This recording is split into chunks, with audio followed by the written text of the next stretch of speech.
very definitely.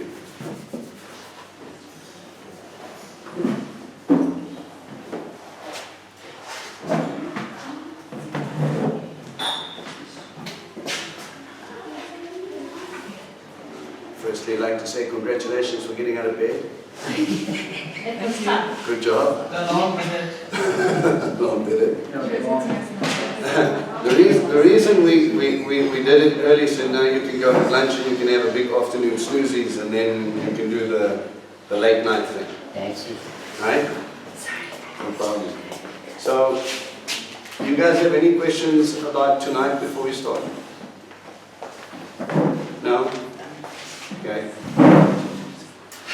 So we'll be doing the feasting, and then after the feasting, come back here, the blankies, all the rest of it. We'll put the heater, and then we will tackle a completely different stance on Shavuot, going to a lot deeper than what we usually do. Okay? Are we eating at the English? Yes. And So, is it a big eating on the floor or at the table? table. So, like I said in the message, bring your tablecloths and your cutlery and things like that. That way, it's not, a complete mess. But the kitchen that we're using has got like 3 double sinks. So if you guys want to rinse off your stuff quickly before you pack it in your bag, that's going to be there. There's the lady that runs the place said there is an oven. It's quite a big oven, but there's one working oven. We're going to take some warming, some chafing dishes just in case.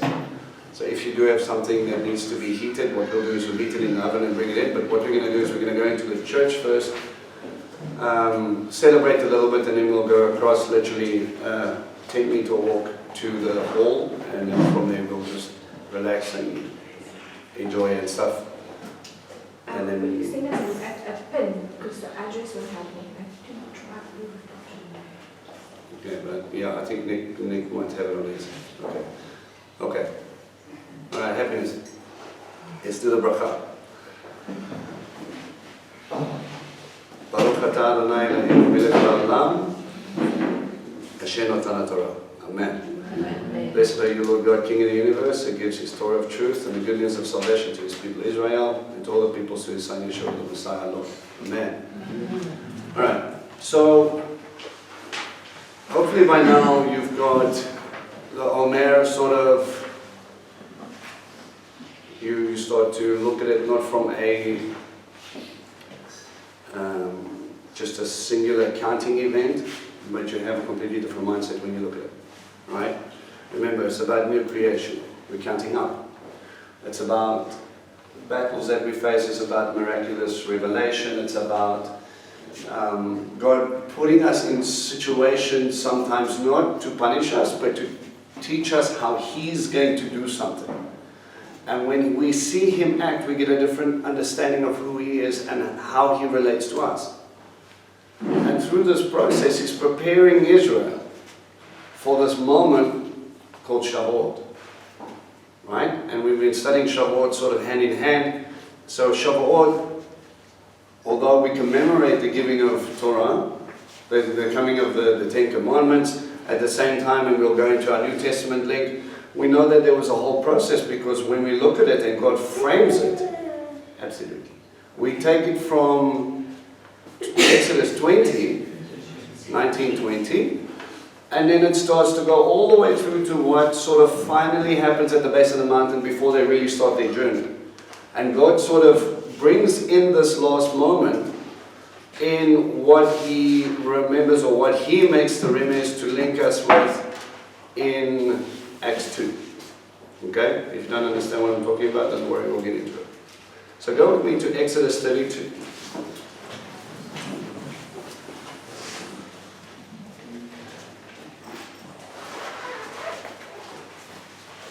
While you guys are turning there, remember from 29 we've been dealing with the consecration of the priest, the high priesthood, what he's going to wear. Chapter 30 deals with the prayers and the anointing oil. Chapter 31 talks about Bezalel and Uriah, and we saw pictures of Messiah and what he really wanted in the idea of the Mishkan, right? Betzalel comes from a root word called Besalem, which means in the image of Elohim, in the image of God. And if he's the master builder of the Mishkan, and it's created in the image that we see in heaven, and man is created in the image of God as well, we see the point of the Mishkan is that he wants to give us a mini Garden of Eden. You see it? There was an offering just outside the Garden of Eden when they were kicked out. They used it as a covering. They got closed. They got covered. Okay? That covering is what we use, the same word that we use for atonement. Kapera, right? And it's the same word we used when Noah's Ark was covered with pitch or tar. It's to lift us up. It's to allow us to draw near to Him. It's about us coming in, not in our own strength because now we're broken, but covering our shame so that we can walk in relationship with Him. And in the midst of that, He's going to lift you above the chaos that we've now created, the ark. And how many people were in the ark? 8. Yeah, and 8 is a number of new creation, new beginnings. So through this covering, there's going to be a new creation. Through this covering, your shame is going to be dealt with. Through this covering, we're going to walk into a relationship. And He brings us all the way through this motif of His heart's always been to have a relationship. His heart's always been to have a partner. And time again, it just keeps on reminding me about Adam's naming of the animals. Right? You guys know what I'm talking about? Why did God in His infinite wisdom tell Adam to name every single animal?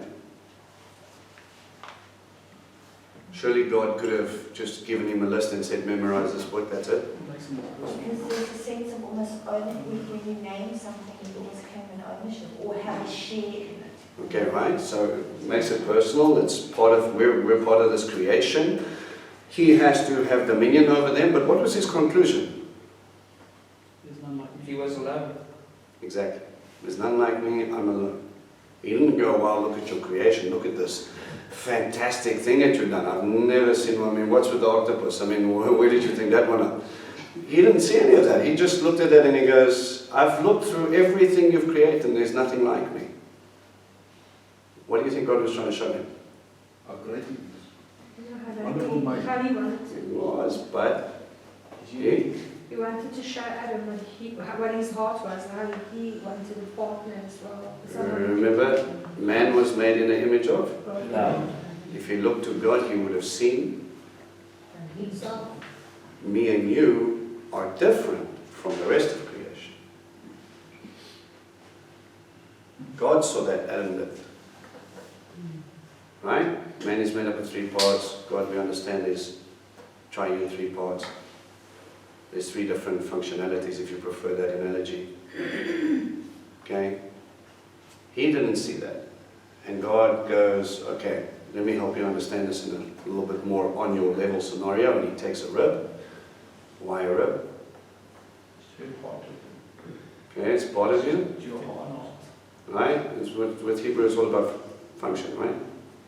It's to protect you, it's to protect your heart, it's your heart condition. Okay?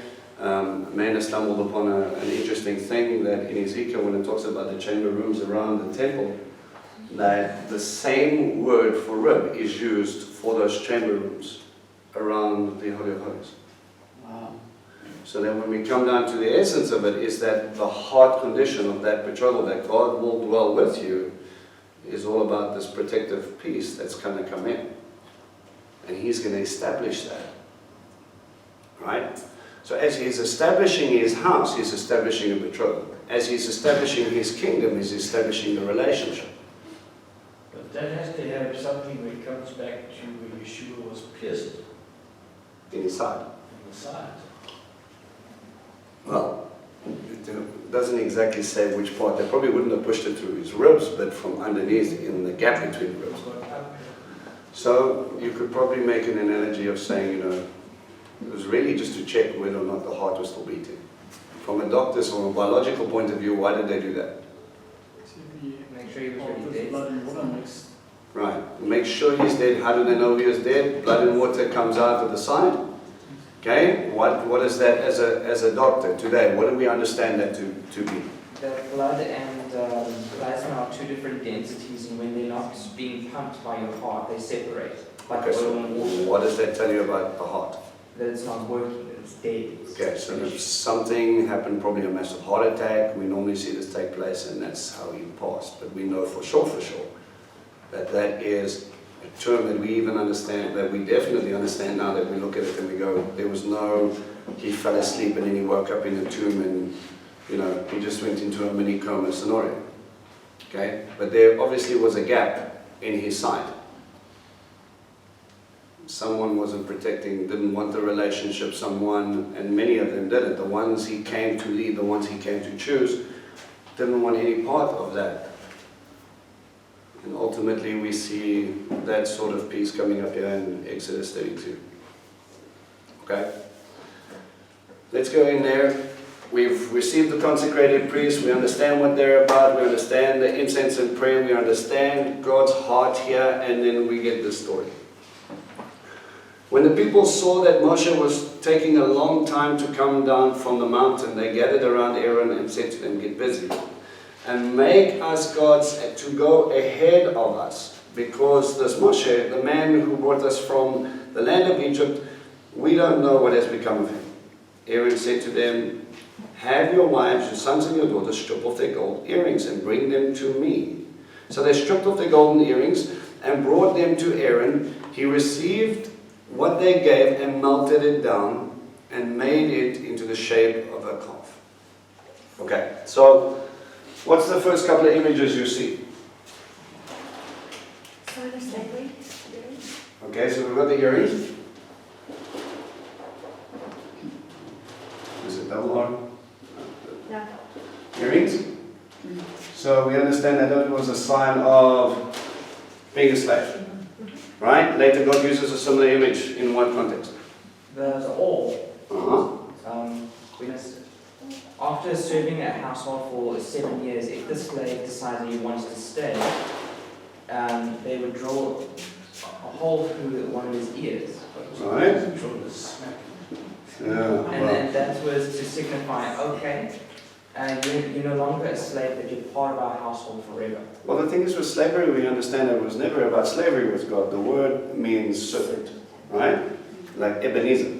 Eben is the same word, okay, that they use for this term, servant, right? When you go through this process, they go and they check this scenario, and he wants to give up his inheritance because he loves his master so much. Paul uses this term, bondservant, in his epistles. He says, "I'm a bondservant of Christ. I have given up everything I was for the love of my master." And he makes an interesting illusion. What are some of the stipulations that the person would look at and he would go, why would he stay? Why would he give up his inheritance? He loves his master. He loves his master, what else? If you have given him a wife, he must leave her. But if he loves his master, he loves his wife and he loves his children. So if you love God,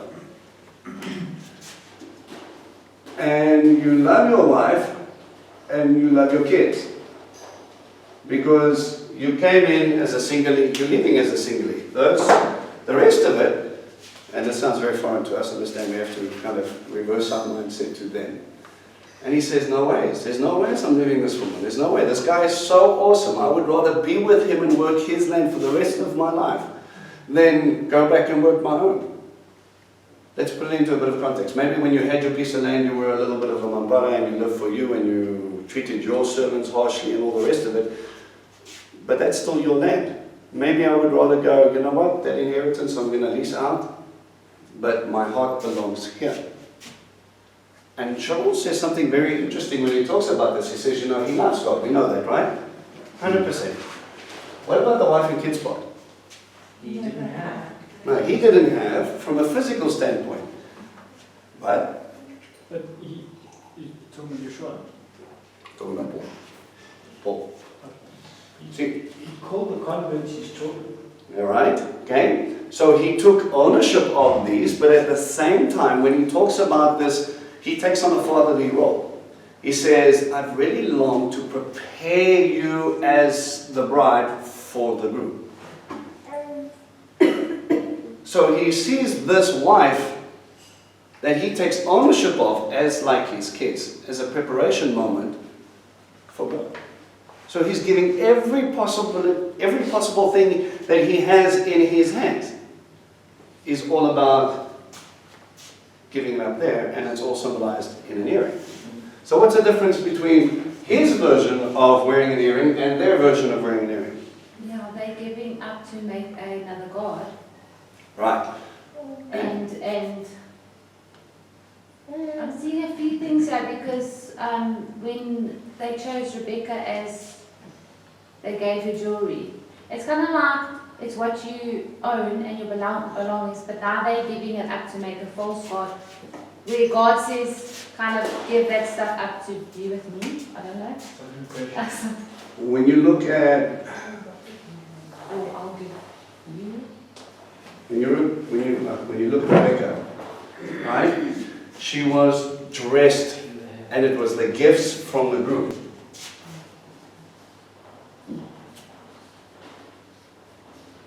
As part of her dowry, in a sense. This is something that you're going to wear. This is something that he's going to completely cover. Now, that would normally come from who?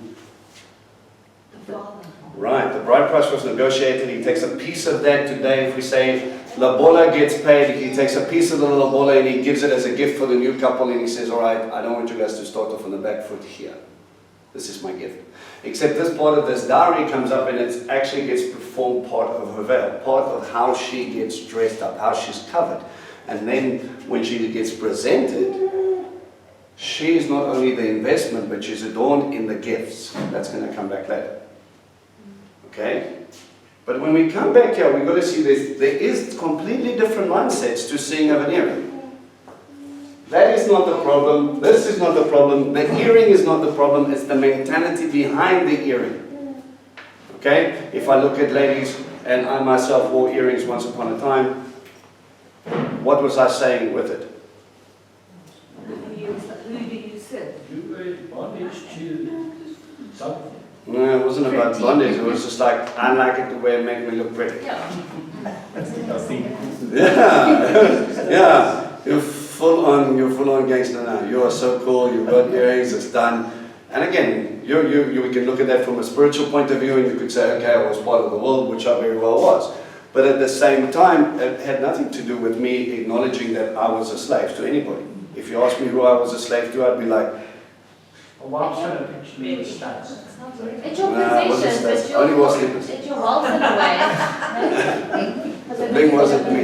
No, I'm sorry. Yeah, the dog passed. I have photographic evidence in the house, but we still leave it up to see, and people don't notice who you're dealing with. Anyway, it is the complete understanding from the people who gave it to you, and your understanding from what you did when you took it in. The problem is, remember, we got them out of Egypt, but now I have to reveal to them what this real God is like versus the fake representation. And now I have to help you understand who you are to me. It's all about Eden. It's always been on my heart. I remembered you because of Abraham, Isaac, and Jacob. I remembered you because of Joseph. I'm here. This is something that's going to happen, guys. Meet me. You've heard about me. Maybe some of you forgot about me. Maybe some of you forgot to carry on the stories about me. But they're sitting at the base of the mountain, right? And we've just agreed. We're betrothed to this God. But since Moses is gone, God doesn't exist. I find this very strange because when I look at it, the mountain is still on fire, yes? There's still this presence, there's still the canopy, there's still all of that. You're basically still sitting in the wedding hall. All the evidence of a marriage has taken place. And all of a sudden we go, well, if Moses is not here, the relationship disappears. We chatted a little bit about ministry. If Vincent is no longer here, family still stays family. It's not about me, it's about relationship with God. It's always been the case. Right? So Moses is like, he's busy doing this for a time, but Moses disappears for a little bit, busy having conversations with God, getting the download. New Testament. Yeshua disappears for a time. Do we now make our own way, or do we make our own gods? Do we make our own ideas stand firm?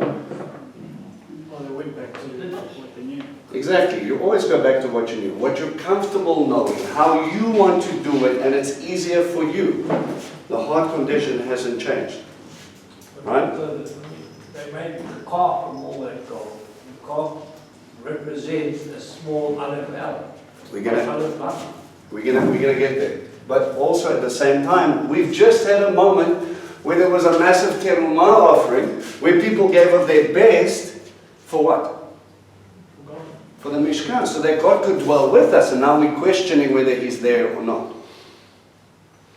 So you've got a parallel here, where one section is almost like this terumah offering, this gift offering that we're giving is from two different identities for two different purposes. You see how Hasatan likes to... But how come did Aaron get away with it? Because he was a priest. We're going to discuss that. But then in verse 24, he blatantly lies because he says the ball in this. We're gonna get away with that, okay? Well, we're gonna get to that. So when we start looking at this earrings, we realize it was about slavery, and this golden calf is a symbol of what?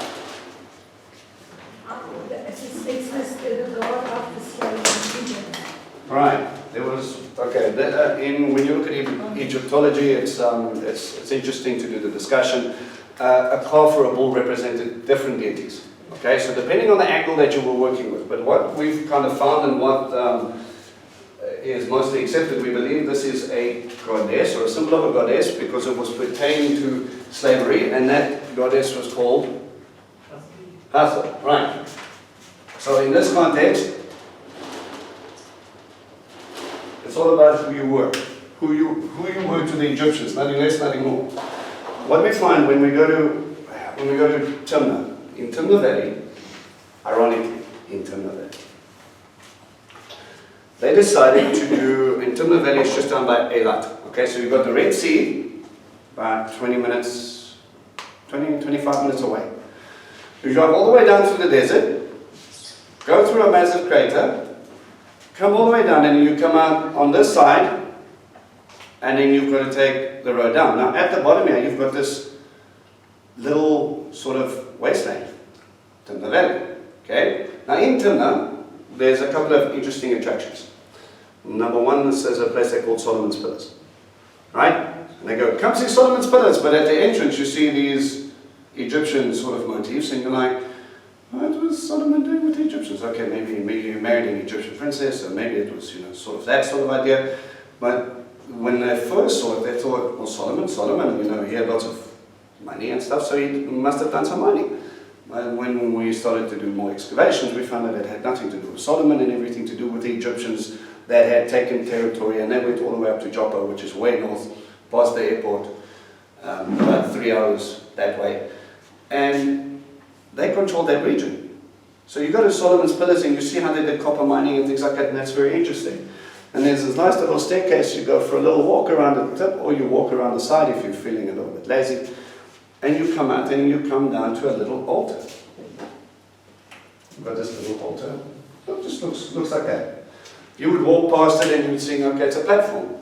What was the platform for? And when they started to just dig around it a little bit, they started to see something. What do you think was sitting on that platform? Golden calf, right? Because you're an Egyptian. You're out of Egypt, but don't forget who you are.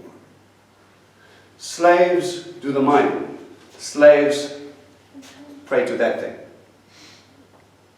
You don't get to pray to the big boys. You don't get to pray to the sun god. You don't get to pray to the Nile god. You don't get to pray to Pharaoh. You don't get to speak to Pharaoh. You pray to that thing. This is who you are. I know, just terrible. is the identity. This is the focus. This is who you are. And even though you left Egypt, you never left your God behind. They made sure that was drilled into them. Just because you're in a different country doesn't mean you don't belong to the world. Just because you, and the same thing flips vice versa, right? Just because you got on an airplane and you flew for 8 hours doesn't mean that God is not God in that place too. Something you get a stark realization. God answered your prayers in South Africa, but now I'm in Israel. And he's like, what are you talking about? I was on the plane with you the entire time. We got you together, right? He was already there. He's God everywhere. You cannot get away from him. But in their understanding, this is what we do. When we don't get told who we are, we go back to what we understand, and this is what we understand. But there was a slight twist in this idea. The idea was, let us make a God to lead us, right? And later we said, this is the God that led us out of Egypt. We're going to see that in a bit. Okay? Let me carry on. Oh, wait. Before I forget. What's very interesting about this place is in Timnah, they decided that it was a fantastic idea to build a replica of the tabernacle 5 minutes down the road. So on the one side we have the way you've always done it, and on the other side you have, this is the way I want you to do it. Even today in this valley you have a massive contrast. Which one are you going to serve? One's going to walk with you, one's going to dwell with you, one's always going to be present to the Shekinah. Not the man who represents God, but God himself. And he's going to be there the entire time. He doesn't disappear, he doesn't reappear. Right? Yeshua kind of carries this thing, he's like, I'm going to go up, but when I'm going to send someone that you're probably going to recognize, and he's going to be the one to minister to you, and it's going to be good that I sent him. What did he send? The Holy Spirit. The Holy Spirit, the Shekinah. It's a representation of who he is. And what was the point? It was you wanted to point it back to this. God will dwell with you. It's been the point. We look at Messiah and we go, he's Emmanuel. He wanted to remind you about the walkies in the wilderness, yes. The walkies in the Garden of Eden, absolutely. The moments with Abraham and the negotiations took place, we'll eat together and we'll do that, but at the same time, God has always been with you. Did you recognize him? Has he been there with you? Oh no, we need to see the glowingness first. Sometimes we just have to ask God to open up our eyes a little bit and realize it's not so much about the glowing. Because even if there is glowing and you're not paying attention, you miss it anyway. Right? So they make this golden calf. Aaron, who was just consecrated in chapter 29, right earlobe with blood, thumb, toe, gets his first real test. Moses is not going to say to you, but you need to stand on your own 2 feet.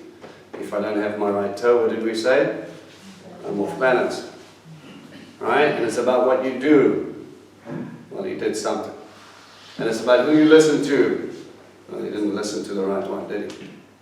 So we see this play and God challenging him, which again is about building him up to try and get him to understand something very, very, very important. Okay. He received what he gave him, melted it down, and gave him the shape of a calf. They said, Israel, here is your God who brought you from the land of Egypt. I'm reading from verse 4. Here is the God who brought you out of the land of Egypt. So this is not hustle. We do not identify ourselves with that anymore. But what he does is he gives a misrepresentation of the living God, who's told them in Exodus 20 not to make any graven images. You cannot capture me in a form. It's impossible. Don't try. You're going to make me smaller than I really am.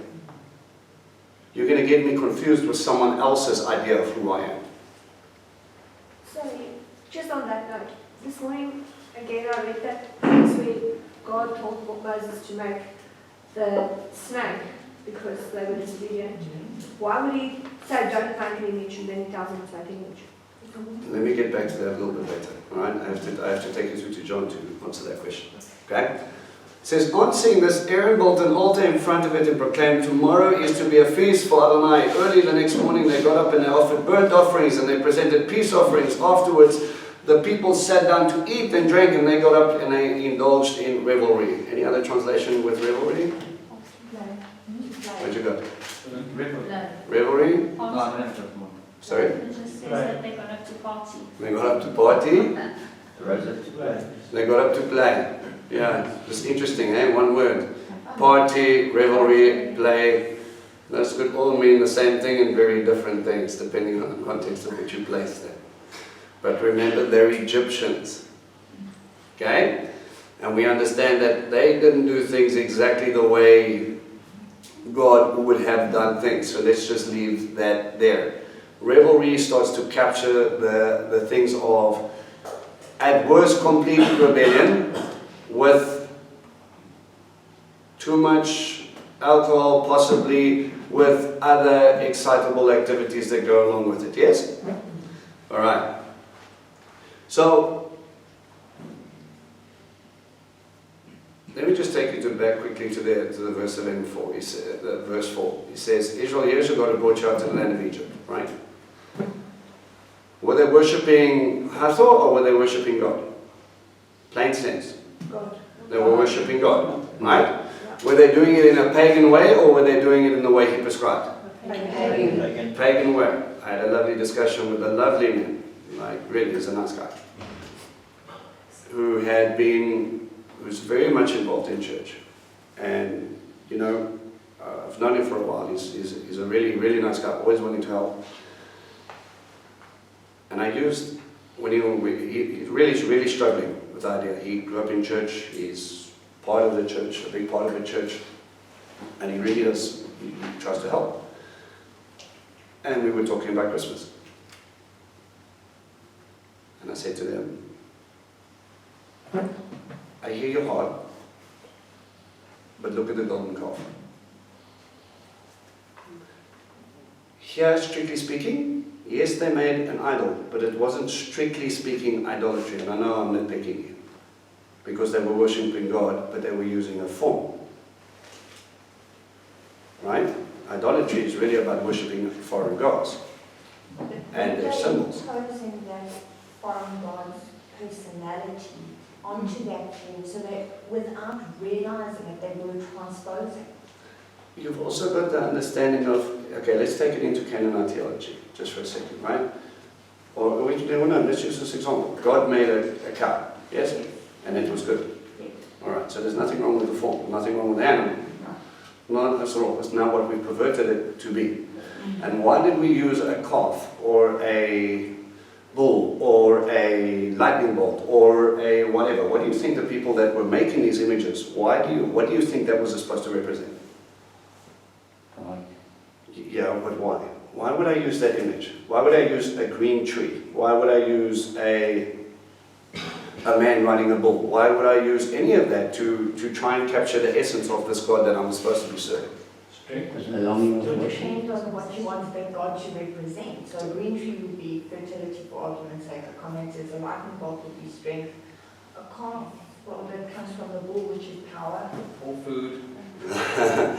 Exactly that. We start to look at relationship and what is it supposed to be. Yes. Now, in this case, a bull was used, or a calf was used to give me stuff, in a sense, so were the slaves.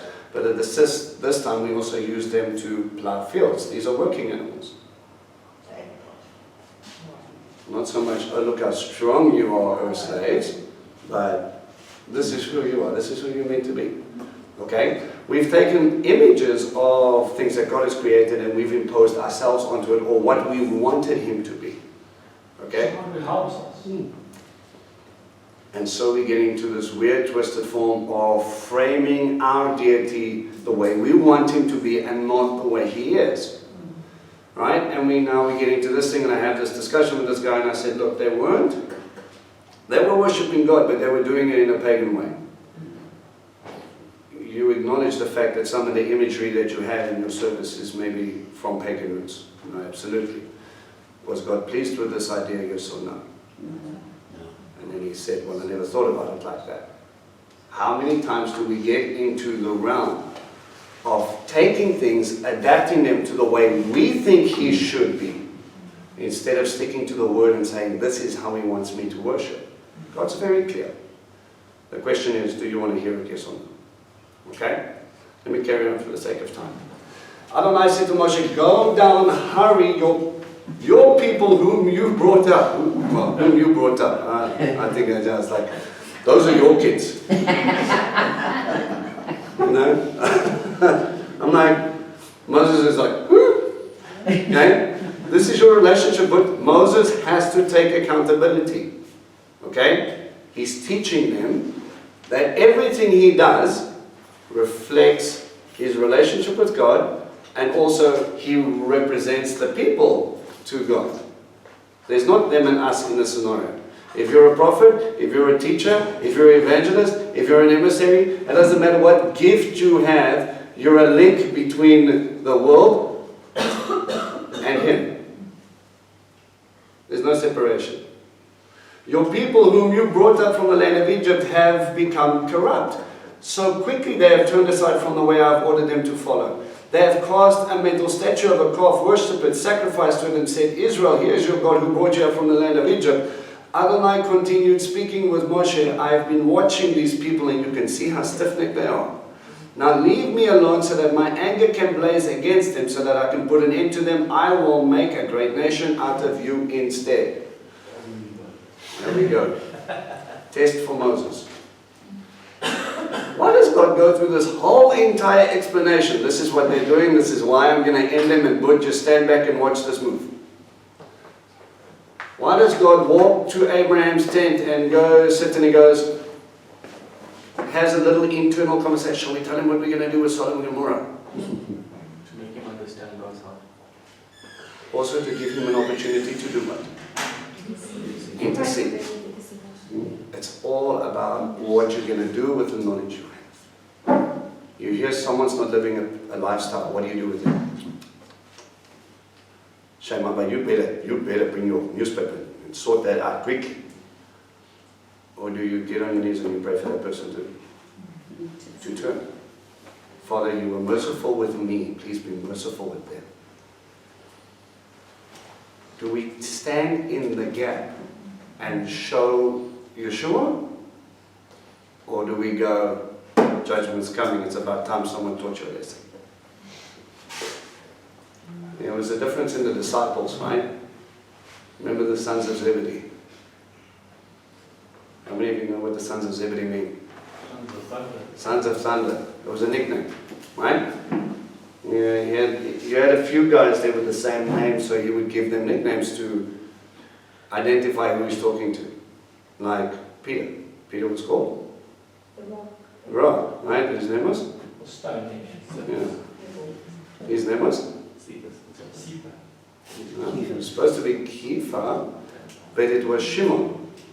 Shimon, Kepha. You had another Shimon, so now how do we distinguish? Thomas? Thomas in Hebrew means Tomah, means twin.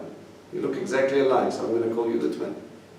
Sons of Zebedee were a bit grumpy. Shall we call down fire from heaven to smite these people? Hold your jet, sit down. You are so grumpy. You don't understand my heart. This is part of your process. And I said, no problem calling down fire from heaven to judge these people. But when it was for themselves, oh, fishermen. You were given a second chance to become disciples. What are you going to use it for? Are you going to become like a rabbi, or are you just looking for the power so that you can be elevated up and teach these people who's God? Which is going to bring life? God's way. He's compassionate, Jay. He could have just said, done. Moses, don't bother going down anymore. You know those people. We're starting again. But. Don't stress, Moshe. It'll all be okay. Give me 500 years, but and it'll be the Moshe'ites. And it'll be done. Moses pleaded with him. And he said, Adonai, may your anger blaze. Why must your anger blaze against your own people, whom you brought out the land of Egypt with great power and a strong hand? He said, You and I know I could do nothing. I didn't even want to go. You did everything. Why is that a good statement for Moses to say? Because he's acknowledging that God is in control. Humility. First test. This has got nothing to do with you and everything to do with him. Okay? Why let the Egyptians say it was evil, it was with evil intentions that you led them out to slaughter them in the hills and wipe them off the face of the earth? Turn your from your fierce anger, relent. Don't bring such a disaster on your people. Father, you did this. Your name has to be sanctified. Your name has to be remembered. And if they die here, they're going to say, you could not do it. And we know that's not true, but that's not what people are going to see. Is he concerned about Moses, or is he concerned about God's name being sanctified? Right. Second test. Remember Abraham, Yitzhak, and Israel, your servants, to whom you swore by your very self. You promised them. Oh, Moses just pulled some punches. He's going, you make covenants. Why is that important for Moses? Another word of God. The only reason Moses is there is because of those covenants. Because he's just finished making another covenant, and he's reminding him of his previous one. Absolutely. Your covenant stood even when Abraham got it wrong. Even when he ran down in fear. Even when Jacob, what did Jacob do? Well, he was deceptive. Hijacked the birthright. Right? Even when they got it wrong, you still made it right. But you changed them in the process of doing it. Yes? I will make your descendants as many as the stars in the sky. I will give them this land. I have spoken about you and your descendants. They will possess it forever. Adonai then changed his mind about the disaster he had planned for his people. It's like a Jonah moment. Repent or. But here you have a guy standing in the gap saying, God knew all this. He wasn't surprised about what Moses was saying. He was looking at Moses' heart. And what was he teaching Moses? If you cry out to me, God is? He listens. He's merciful. He's compassionate. He's loving. Is he like any Egyptian deity you've ever heard of? Well done, Moses. If this is a picture of what Messiah is doing right now, can we trust that God would hear the plea of Messiah, even though in many cases we worship God in a pagan way? Yes? Absolutely. Don't let us get stuck in the way of many Hebrew roots or Messianic scenarios where you start looking at it when we have the truth and you guys are a bunch of morons. Arrogance and pride is not you. Not in this house. The only reason you had lights switched on because God was graceful. That's it. So don't think that you can look at your brother because he has never heard stuff and you can go, it's such a no-no, so obvious. Read the text. You were given this knowledge. Moses, this revelation is yours. What are you going to do? Father, just as we had, and we were wrong, help us to be compassionate and merciful and help them understand. And when they don't want to listen, just like I didn't want to listen, Father, convict them and change their hearts so that they can get to the place where they are used. You should have repeated that in a way, by saying what you bind on earth will be bound in heaven. What you release on earth will be released in heaven. Make a stand in the gap for your people. Absolutely. They're binding and loosing are two rabbinic terms, which means what you allow and what you don't allow. Right? Acts 15 is a perfect example of that. Okay? You come down to a point where you can say, from this moment on, when you walk into this building, this is the starting point. And this is what we will permit. Okay? Moshe turned and went down from the mountain with the 2 tablets of testimony in his hand, tablets inscribed on both sides. They should tell you, one copy for him, one copy for God. It was a ketubah. On the front and on the back, the tablets were the work of God, and the writing was the writing of God engraved on the tablets. The Ruach HaKodesh wrote the 2 tablets. The Holy Spirit was active in making of the Sinai covenant, and He's active in making the renewed covenant. Finger on the wall. And Finger on the wall. yeah, That's Nebuchadnezzar. you have been weighed and measured. Yeah. Nebuchadnezzar's grandson or something. When Yehoshua heard the noise of the people shouting, and he said to Moshe, "It sounds like war in the camp." Why would Joshua go straight to battle? Because he's a warrior. Because he just went to Amalekites, and he's like, it sounds like a lot of noise, and there's screaming and stuff going on. So therefore, I'm going to stand up. But the real trained ear says, he answered, "That is neither the clamor of victory nor the wailings of defeat. What I hear is the sound of the people singing." But the moment Moshe got near the camp, then he saw the calf and the dancing. His own anger blazed up. Alright, why was God grumpy?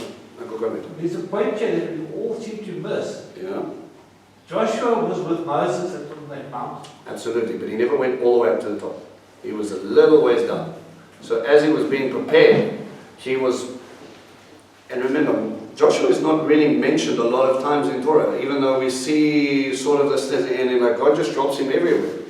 But he was learning from his rabbi in a sense of realizing that intercession, moments of with God, helped him understand who he was and what he was supposed to do. Joshua was outside Jericho going, "Lord, what are we going to do?" Just like Moses was sitting in communion with him. It says that Joshua never left the tent of meeting. Right? Grab a seat, guys, wherever. Okay? He never left the tent of meeting. Why? Because Moses was continually doing it. So he understood his role and he learned from his rabbi in a sense. But he gets grumpy here and he steps up and he's going, all right, just like God is angry right now. He's hurt. Why is he hurt? Absolutely. But in what way? What was Exodus 20 about? Covenant. What type of covenant? Shouting down his... What type of covenant? Marriage. It's a marriage covenant, right? So while you're on honeymoon, you just said your I do and you caught your spouse in the back room with the bridesmaid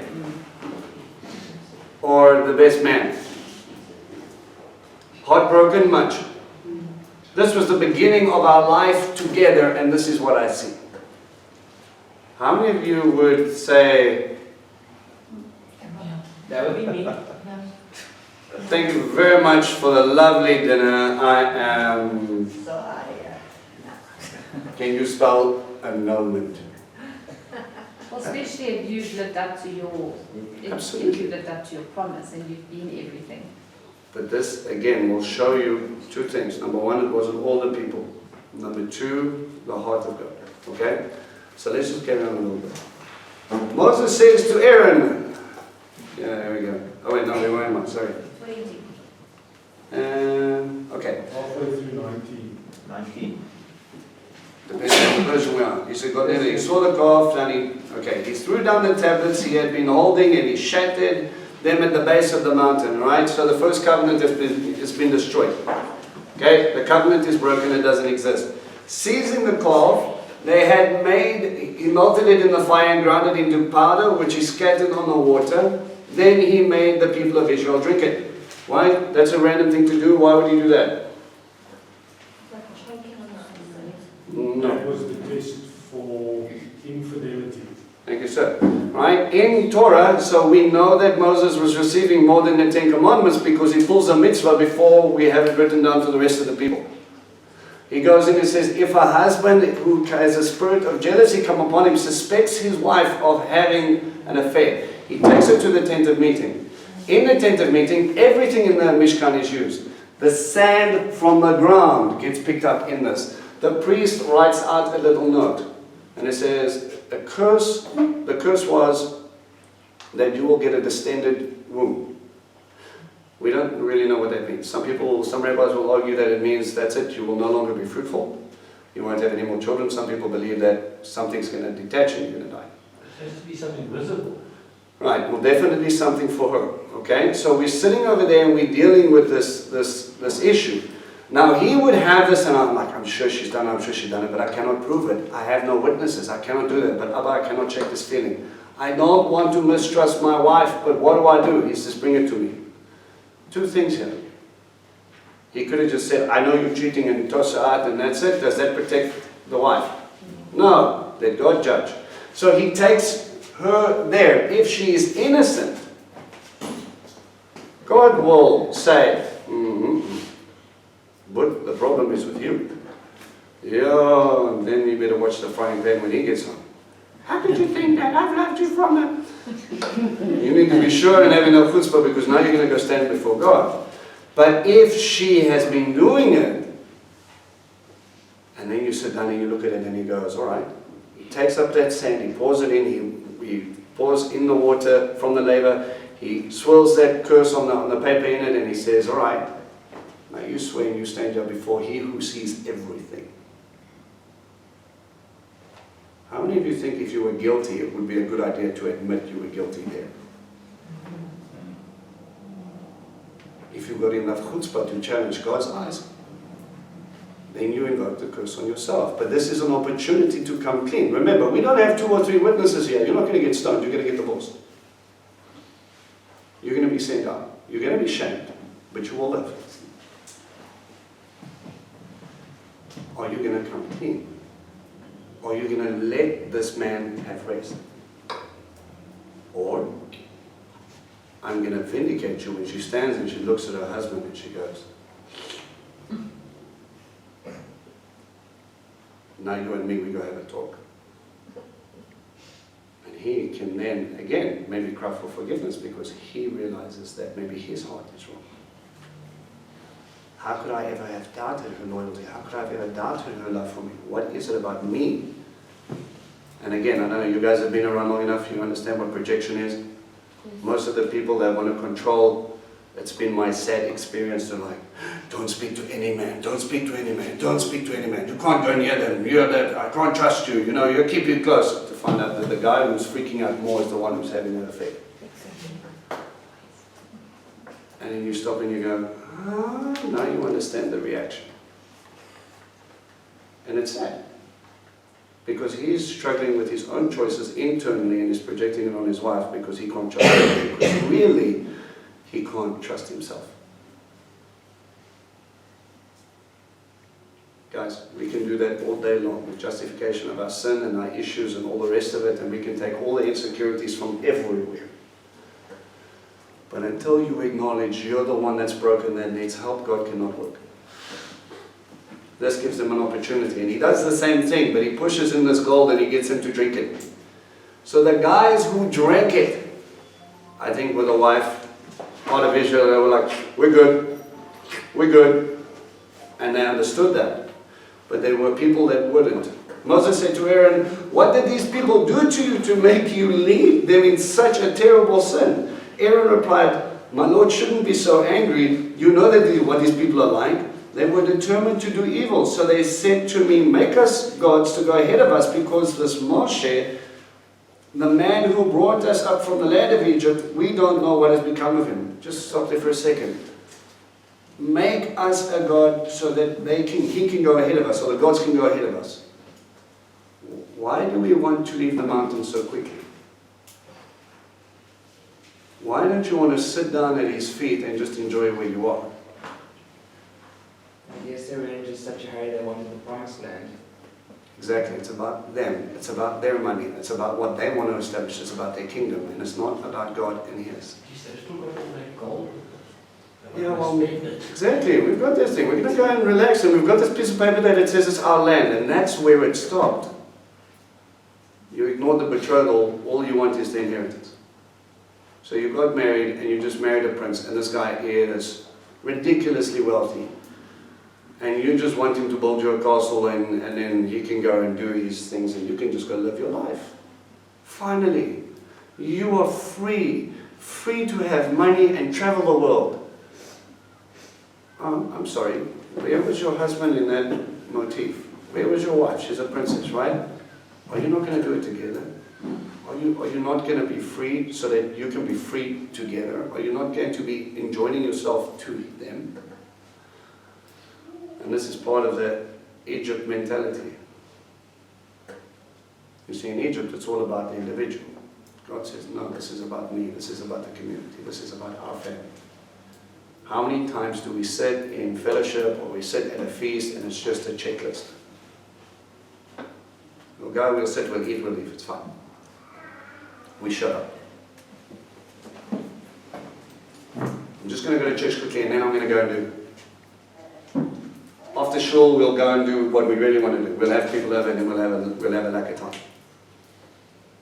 But you don't give yourself the opportunity to sit and let the words of God actually pierce your heart and change you, because this message was prepared for you.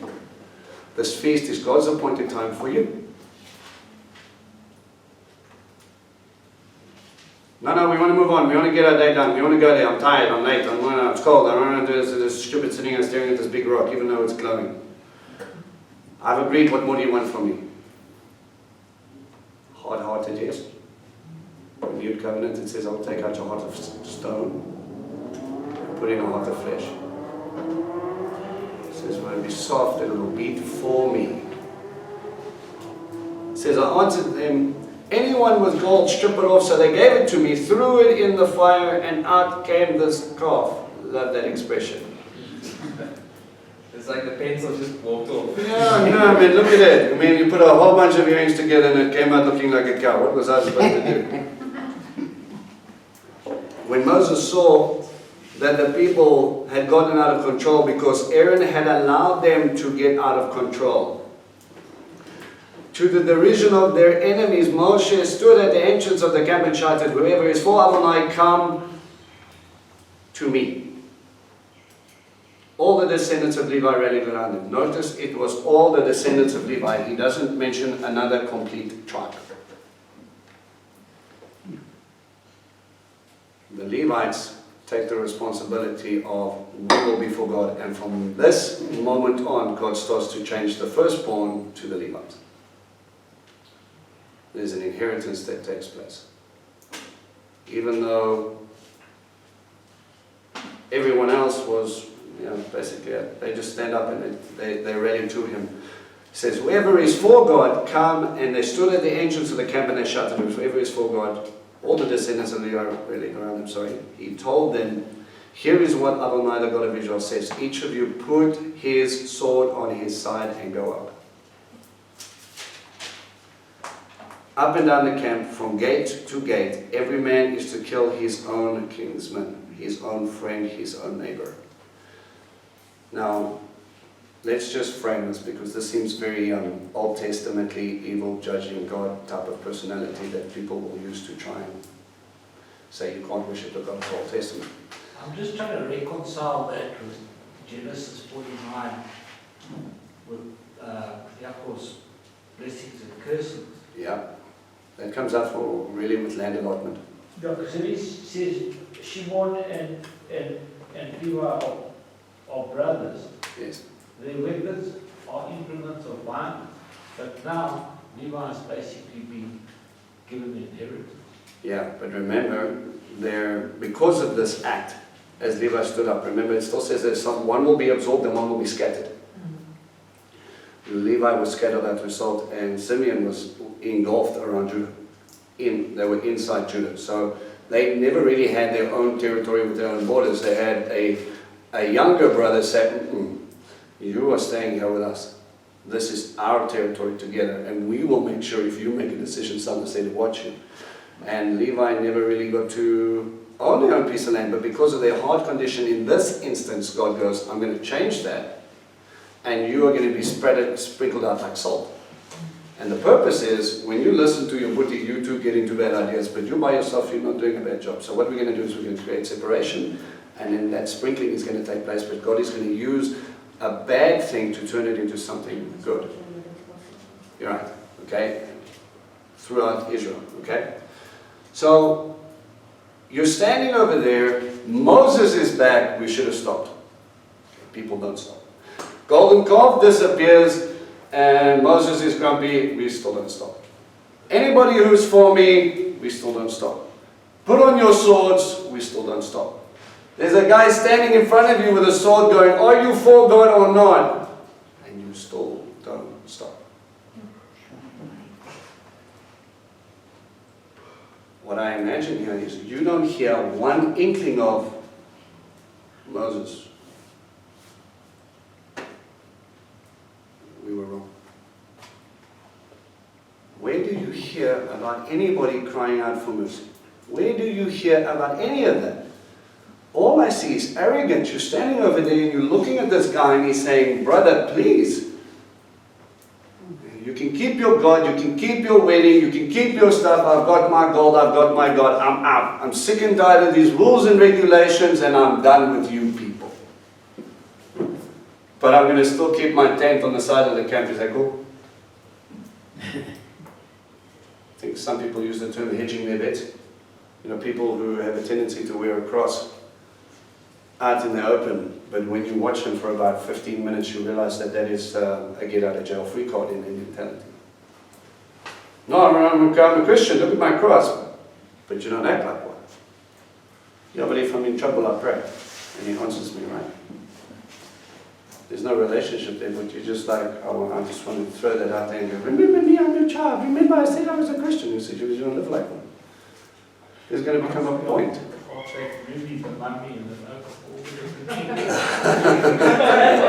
Yeah, exactly. They have, there's a moment where God is going to say, I don't know you. You can do what you want, you can say what you want, but if you don't live for me, it means nothing. Amazing. Why didn't the people intercede? It must have been a lot to kill their brother. Yeah. Why? But it's all about me. He got cut down, I'm out. There's no intercession, there's no heart, there's no teshuvah. The people who were there were the guys with the golden calf going, Moses, destroy this thing. And he's like, drink. I'm like, okay, he drinks. See, they did not commit adultery. They were blameless, and they stood before God with a whole heart. Until this horrible moment happens. How do you think Aaron was feeling at this point? Guilty. Aaron stood behind and he said, I've made a mistake. I've messed up. Moses, they threatened to kill me and I made the wrong decision. And Moses goes, you let them get out of control. And he stands behind them and he witnesses what this event costs Israel. And listen to it. Sorry, but I'll get to you in a minute then. Alright? He says, the sons of Levi did what Moshe said, and that day 3,000 of the people died. Aaron, you are high priest. If you get it wrong, your people will suffer. Aaron, if you do not stand firm and correct them when they need correction, if you cannot represent God and help your people stay on track, this is what's going to happen. Now, if we say at most 2.5 million people, at least maybe 600,000, the loss of 3,000 is not a massive loss, yes? To them it was, their population was smaller. Right, so if we're looking at that picture and we're looking at this and we go,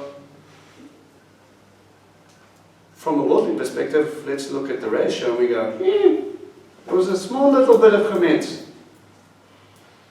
was a little bit of a problem, but we sorted that out. We cut that part out. How many people were crying out that night? How do you think Aaron felt? What about the wives? Children?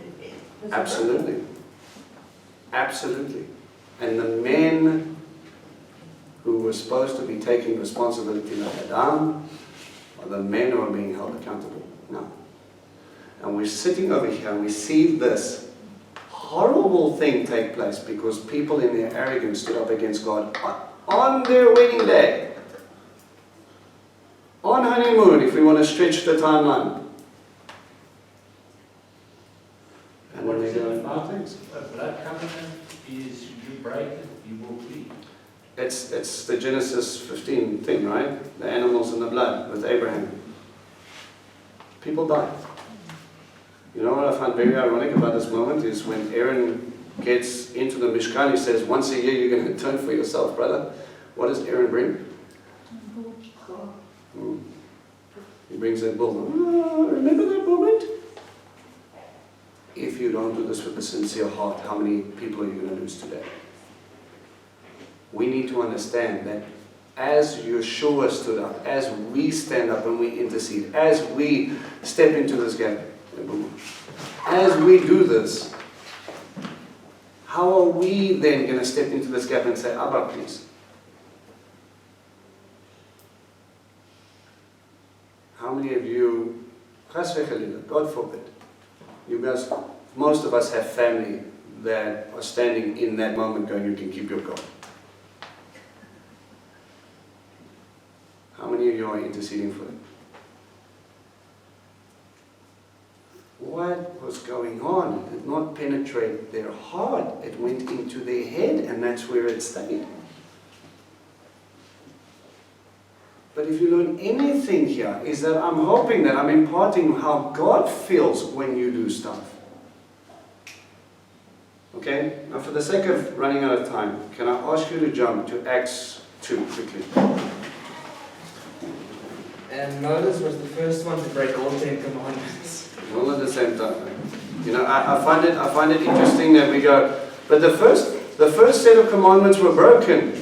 Yeah, and then he went right up back the mountain and he got another set. Well, it's interesting to think about, you alluded to it, is the time frame. Yes. In giving them the opportunity to take a moment and think about what they will do. Because it doesn't take 5 seconds to destroy and powder down a golden calf. Absolutely. It doesn't take 5 seconds to have everybody drink of it. Right. Absolutely. This is now a continual thing like tribe for tribe scenario. Come up, are you sorry yet? You should have. God is patient and everything. As with anything that you see with Yeshua, when he gives a correction, it's an opportunity. He shows up your hypocrisy, not his. And you can either go, oh, you silly fatty, I don't like you anymore. This rabbi just keeps on poking me and tells me I'm wrong. Maybe he's trying to correct you so that you don't hurt yourself. Because if you carry on down that path, how many people are you going to take with you? It was one of the biggest, well, not one of the biggest, but it was a fantastic realization. I shared with you about a friend of mine whose mom, who kept on going to Oriental places and coming back, and she would buy little Buddhas. And every time she went, she would give them one, and this was kind of the collection thing. And he became a believer, Baruch Hashem. And I looked at him and I'm like, you probably shouldn't have that in your house. And he goes, why? We don't bow down to it. It's not a God. We know that's just a man-made place. It's just a collection that we do. And I was like, Abba, he's not getting it. How do I get it into his head? And then Abba gave me this picture of like a swastika on the wall. And that's like the same way of me inviting a whole bunch of Jews into my house, and I got this big Matzi flag. I said, don't worry about that, I just like the colors. You think they would still take it the same way as lightly as I do? How many people are being fooled and being led to their eternal damnation because of this little thing? How many people? That flag represented the death of millions. What does that little stone dude represent? To God, The lost souls of millions. the death of millions. And I just went, you look at things so completely different. It's eternal mindset. And you look at a trinket, now every time I walk past one of those things, I have to stop myself from doing that. It'll look like some random oak, you've got some real problems, but really my heart breaks when I see these things, and when people buy these trinkets because they're getting sold these Hindu statues, and they go, that's a lovely decorative piece, I just keep it in my entrance. And I'm just like, In your gate. I'm sitting over there and I'm scratching my noggin and I'm like, but again, lights have been switched on this side, they just don't see it. Okay, enough of that. Acts 2. Okay, So Yeshua died, he was resurrected, he taught them for 40 days, and we have a rough gauge. On the 40th day he ascended during the time of the Omer. So he revealed himself, and he says, all right guys, go, gives them the Great Commission, in your going make disciples, and I'm going to send someone for you, I'm not going to leave you as orphans, and he's going to, and he disappears, instant teleportation, and he goes up to heaven to go do what he does. Just a quick question, why does he say it's better for me to send the Holy Spirit?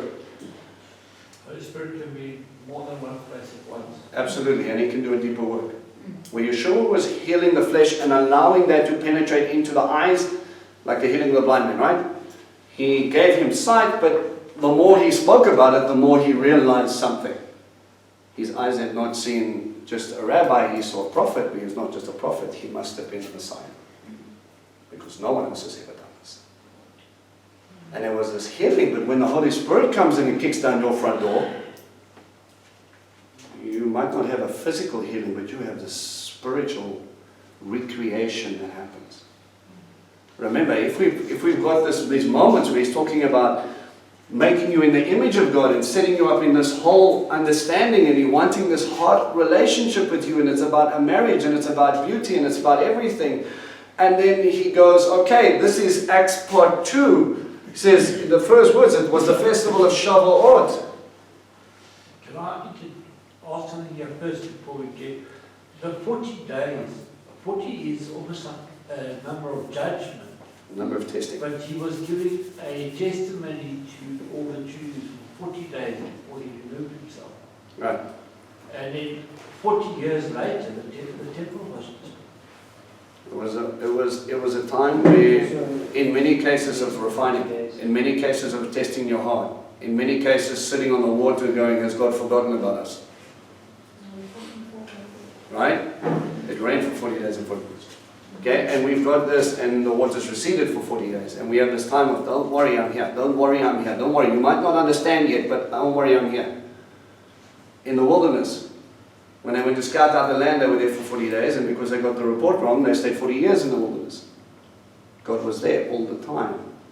It was the revelation that we lacked. It was the trust, the heart condition that was a problem, right? So he goes through them and he recorrects everything that they thought about what they thought and how they thought God was supposed to act and the Mashiach was supposed to act, and they didn't know. Let me show you in the Word what I'm supposed to do. And he hits it. And then he goes, all right, now everything that I've taught you, go. Make disciples. Please, we're very good at making converts and getting them to become Christians, but then you have a tendency to leave them at that door. A disciple is someone who is discipled. If you have that sort of pull in someone's life, that means you take responsibility for them until they can stand and share what you're able to share. Don't leave them at the door. And he gets up and he goes, all right, I'm going to send this ruach, and this ruach is going to come. And he comes and he transforms and he changes, just like Adam, who was a mud ball, and then he went and he became this complex human being with emotions and walked with God and spoke with God. And now he looks at this creation, even though it's fallen, and he goes,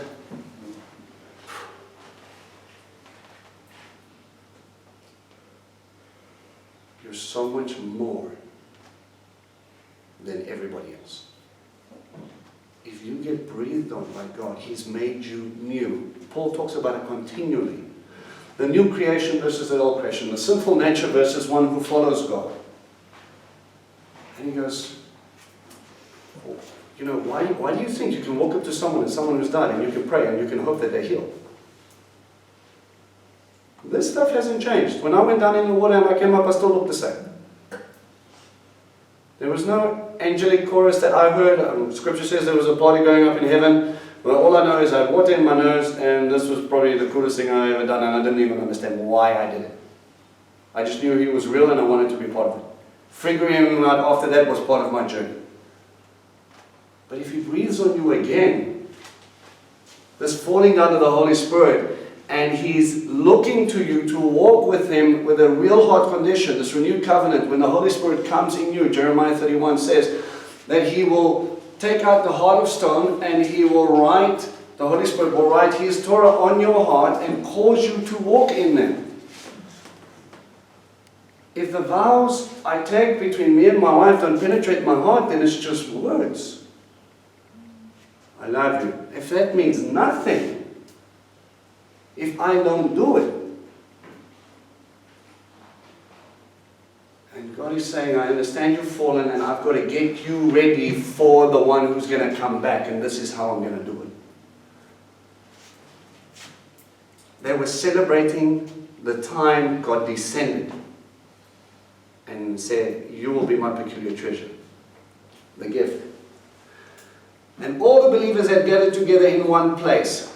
Okay, Shavuot, all believers get together in one place. This is not a person's house. Has to be close to the temple steps or on the temple plaza. Has to be. There's no room big enough that is going to house, we know the story, a couple of thousand people, right? Suddenly there came a sound from the sky like the roar of a violent wind, and it filled the whole house that they were sitting. Then they saw what looked like tongues of fire, which separated and came to rest on each one of them. Sound of a shofar, fire descending from heaven. He uses the same imagery that was there. And that fire is a refiner's fire. That fire, remember, John said, I baptize you in water, but someone's coming after me who's going to baptize you in? Oh man, here it is. Here it is. He's arrived. God has arrived. Which separated and came to rest on each one of them. They were filled with the Ruach HaKodesh and began talking in different languages as the Spirit enabled them to speak. And it wasn't just a soundless babble that people jumped into. Right. Because I understood. I like this translation because it tells you something very quickly. There was a moment where language was interrupted in the Old Testament. What was it called? Tower of Babel. Okay, we believe that the tower will look something like a ziggurat.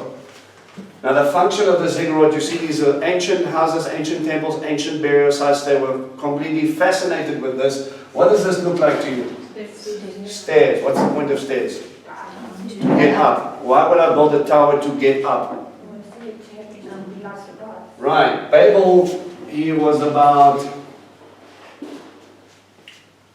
making a monument unto man.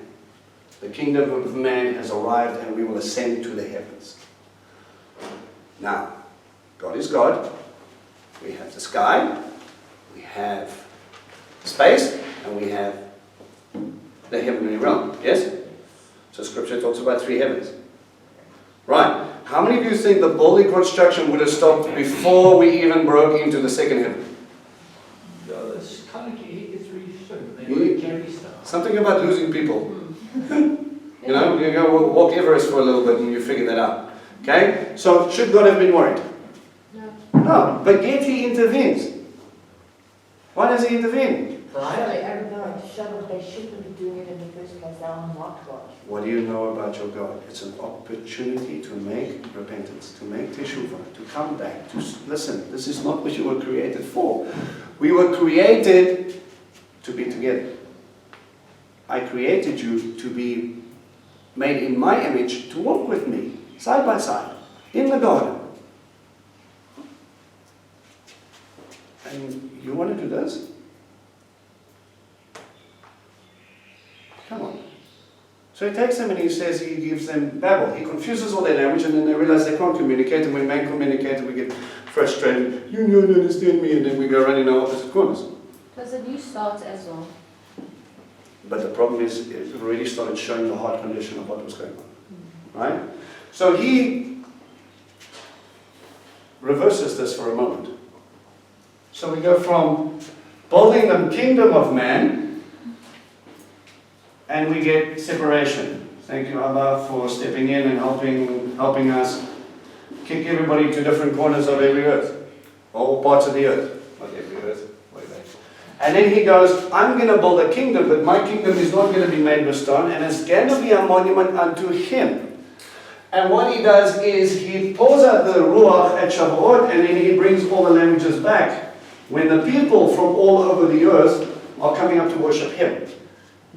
There were Jews from everywhere of the known world that came out to celebrate this redemption. And he says,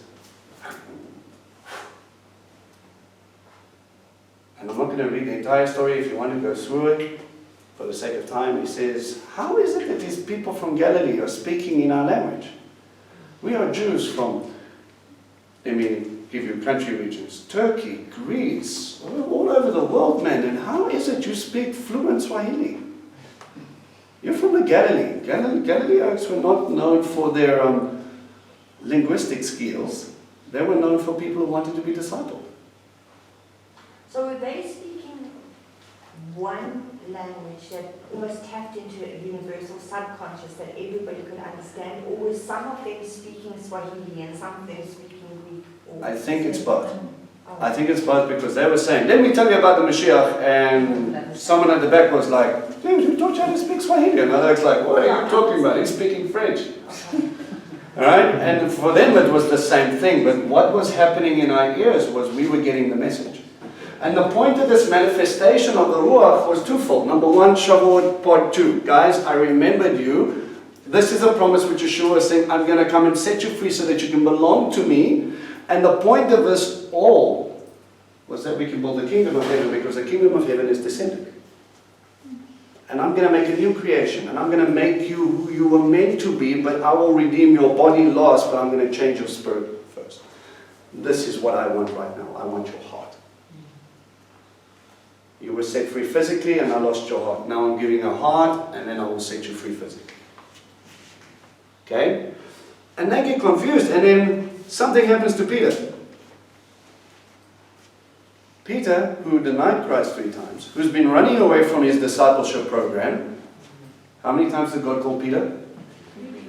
3 times. The 3rd time was after he denied him and he was sitting on a boat, and then he said, do you love me?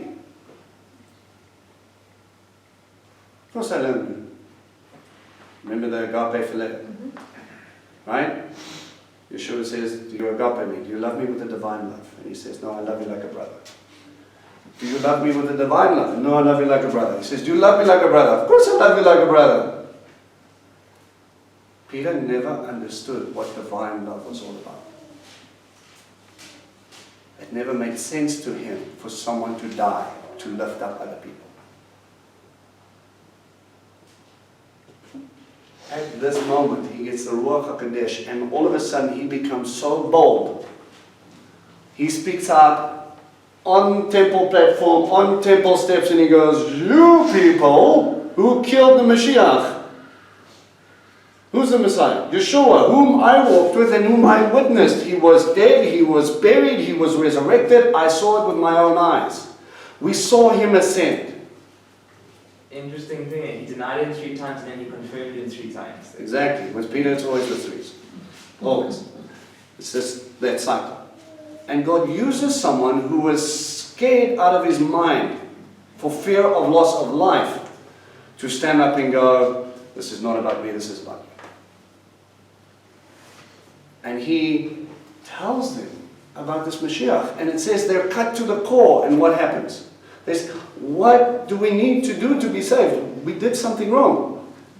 Okay. Back, rewind, golden calf moment. We messed up. Levites, stand behind me. Those who want to belong to the kingdom, get behind me. It says, repent and be baptized in the name Yeshua, Mashiach. Father, come on guys, let's get in here. And how many people were saved? 3,000. 3,000. So they reclaimed the 3,000 that had been killed. God's heart was broken at that moment. He never forgot. Man did. He said, I lost 3,000 of you there. I'm not going to lose more. And he sends his Ruach to a place where he will say, I've always loved you. I'm here. If he will not let go of one number, he says, I've created you to belong to me. And if we want to add a different dynamic, it comes in again with this. The Shekinah, or the Holy Spirit, is a gift that adorns the bride as they get prepared. It is your veil. It is the change. It is the transformation that takes place. When you look at another little moment just before he goes and he crucified, another mountaintop moment that we get into, just like Moses,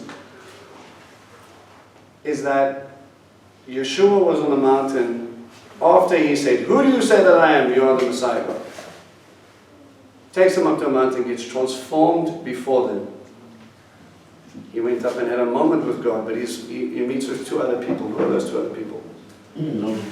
Moses and Elijah. Right? And in the one gospel it says they were talking about the Passover to come. And you're sitting over there and they have this moment and they look at them and they go, wow. Moses went up and he was transformed by God, right? And he was glowing and he came down from the mountain and he was like this guy who spoke to God face to face. Just like Yeshua. And then on the other side we have Elijah who called down fire from heaven on another mountaintop. Who said, "Who is your God?" Golden calf. And yeah, he takes the two of them together and he goes, let's talk about a Passover and let's talk about a Shavuot moment. But this fire is not just to prove that I'm there and that I listen. This fire is there to change their hearts fully. He says, I'm going to transform him just like I transformed you. You might not glow, but when the Ruach falls upon you, you will be changed. Amen? All the things that we struggle with, all the brokenness, all the pieces that are there, that we're trying to pick up part of ourselves, and we look at this thing and we go, God, how could you? And he goes, That's why he's like a refiner's fire. he needs to burn away all the brokenness so that he can build, he can give that new breath, so he can change you from the inside out and you can become who you were always meant to be. You don't see it. Moses never saw himself as this person. I'm a prince of Egypt. No, you're not. That's man's kingdom. I'm a shepherd. Come on, boy. He takes those identities and he goes, puts them together and he goes, all right, for the kingdom, you will be a prince. You talk to the king, you go and relate to the people. We call that a prophet. But you will shepherd them as well. These moments where you don't understand who you're meant to be until you see yourself through his eyes. And even then, please, take it from a brother who does. Don't panic. It's not your job to get you there. It's his job to get you there. But if he calls you something, that's what you are. I'll never forget the day he gave me a dream and I saw myself twice. He reaffirmed it for me. Of me sitting at ancient city gates, where the leaders sit. And I went, right. But I can't even get me right. How am I supposed to help other people? And he was just like, just keep that in the back of your head. By the time I'm done with you, you will be. Let him. Sometimes it's a process. Like the Omer. Sometimes it's in a moment, like Shavuot. Or the reaction. It's taking us out for a different purpose, buddy. It's going out for lunch. There is this moment of intimacy he wants. He wants to make you, help you become everything that he knows you are. It's a new creation.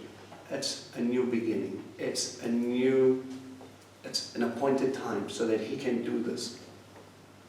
If you let him.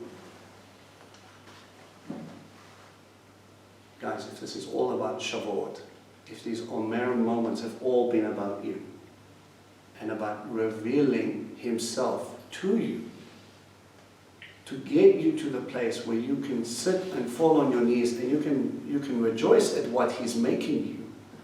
Or fall down and realize how many times we've slipped up and go, Abba, you need to change me because I don't understand agape.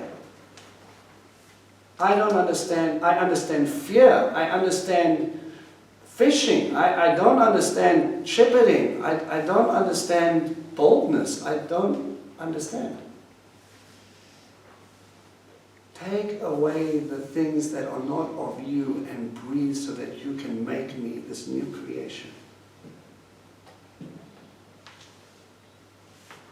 It's an appointed time.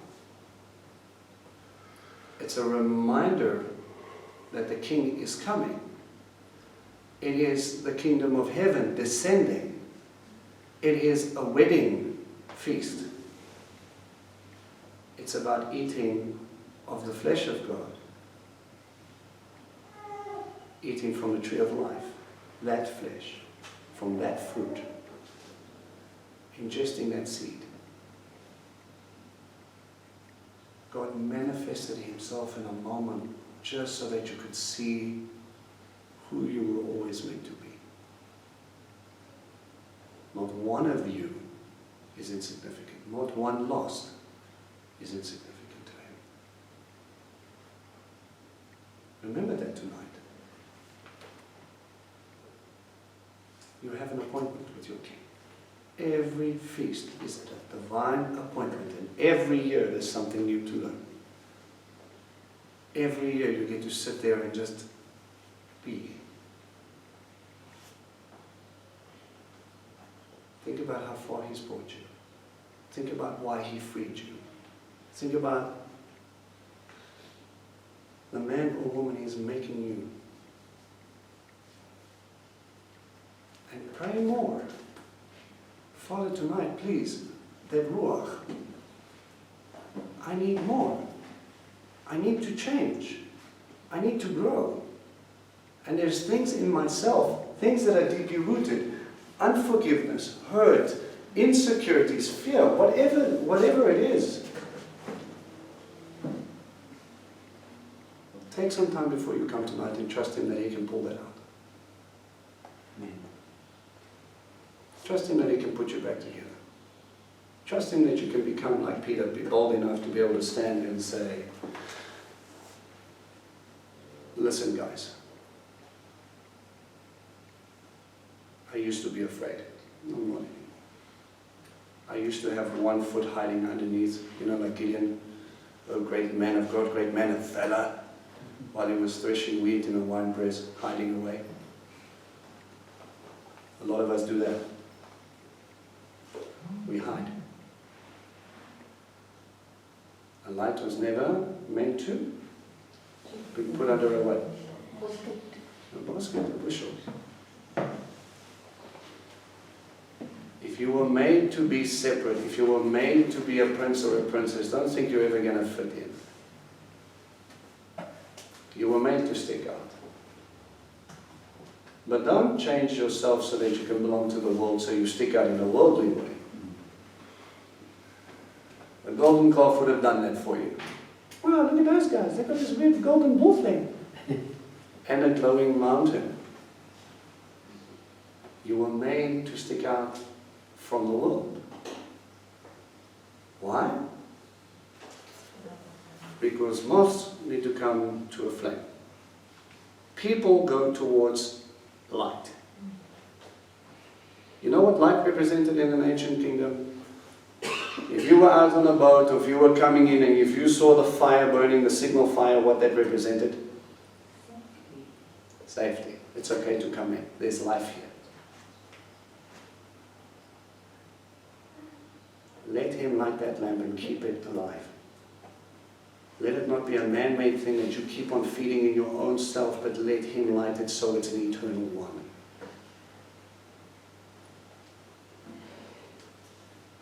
Tonight, that's what it's about. It's about remembering being set free. You were set free, not so that you can be free unto yourself. You were set free to choose. You were free to make that choice to belong to him or not. And if you choose it, there's gifts for you. There's this ruach that's going to cover you, that's going to change you, that's going to make you something so beautiful. So that when he comes to fetch you, and he looks down the aisle, you're going to take his breath away.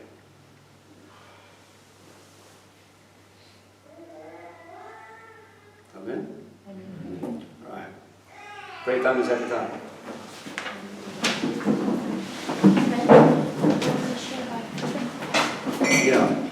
Yeah, okay. Guys, before we do the hand-holding thing, I've had 2 reports. Maybe you guys can add. Some people want to share about some dreams. And then there was someone else who came up with something. So let's start with you. Oh, okay. Yeah. Morning, everybody. Morning. Abba gave me and Annika really great dreams last night. She dreamed that she got this gift, a little girl with amazing blue eyes, and that she felt such deep love for her. She woke up and she said to me, Mommy, in the dream you said to me that I would never understand how much a mom can love her child, but at this moment I could understand it when I was holding this child. So to us we think God is going to bless her with a gift tonight. And I had a dream that I was getting ready for my 10-year wedding anniversary, rededicating vow thing that we wanted to do, me and my husband. And now I get to the church to go and do it. And I said to my kids to all the school kids have to wear school uniform because they are like my bridesmaids and they all have to walk down. But now they started to put on pink dresses and they are starting to go all out.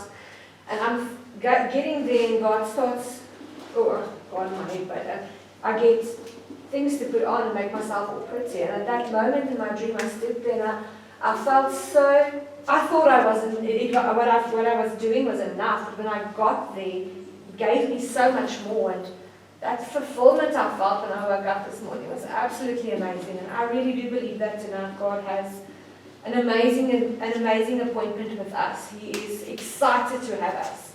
He's waiting for us. He's preparing us. We don't really realize it. We think, oh, we're fine. But when we get there, we're going to get more than what we expect. Sure. Okay, so I feel it's kind of a confirmation for Rebecca and Annika because before, I also had a dream. I'll tell you my dream and then I'll explain what I mean by confirmation for them. So I woke up this morning and I was dreaming that we were all praising, we were looking up at this beautiful, as Marcus explained before, you're beautiful beyond description. I just saw light, white, beautiful light.